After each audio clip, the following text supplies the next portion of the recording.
Folks, here we go again. Listen carefully because what I'm about to tell you is pure, unadulterated, modern day America in a nutshell.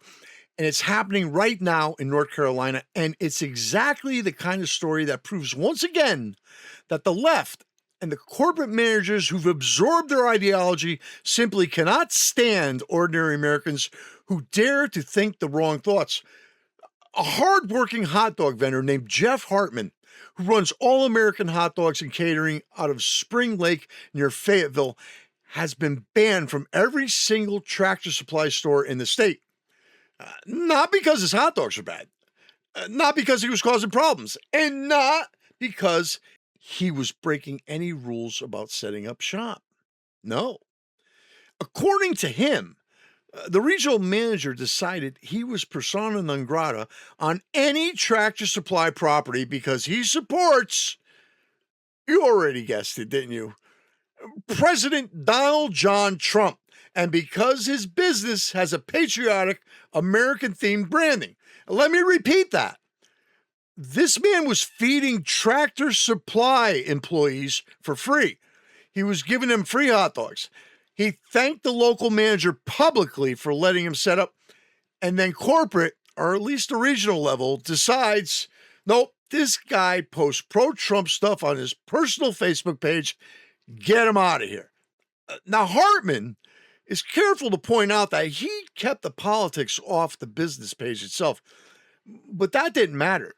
The mere fact that he's a Trump supporter, combined with the American flags and the patriotic-themed crap on his cart, was more than enough for the leftist manager. Banned statewide.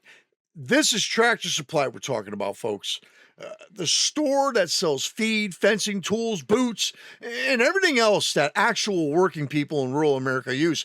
The customer base is overwhelmingly the kind of people who raise livestock, grow crops, fix their own equipment, and yes, tend to vote the way most farmers and ranchers vote.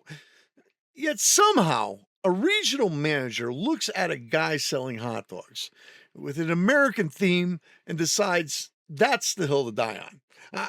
I have to wonder what these people are thinking. Do they believe their core customers are going to applaud this? Do they think the folks who shop at Tractor Supply for chicken feed and dog food and fencing are going to say, thank you for keeping the Trump supporters off the property? Are they just so insulated, so convinced of their own moral superiority that they don't care? We've seen this movie before.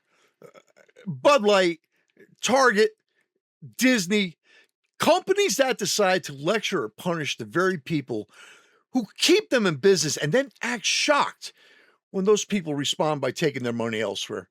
Hartman himself isn't calling for a boycott, from what I can tell. He's just telling his story and saying it's unfair.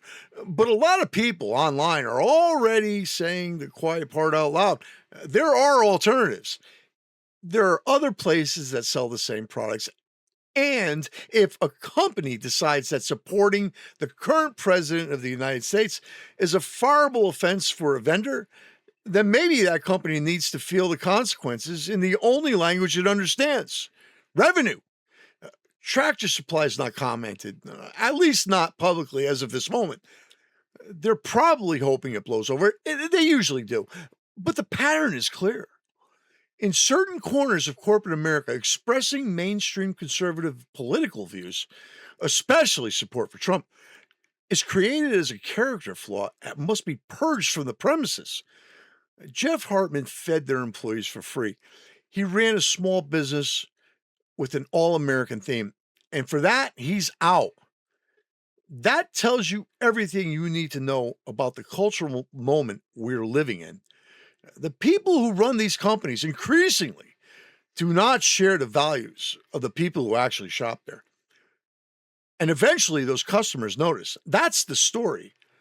A hot dog cart in North Carolina just became the latest front in the culture war. And once again, the side that claims to be tolerant is the side doing the banning. This is where we are today in America. We'll be back, and we hope you will too.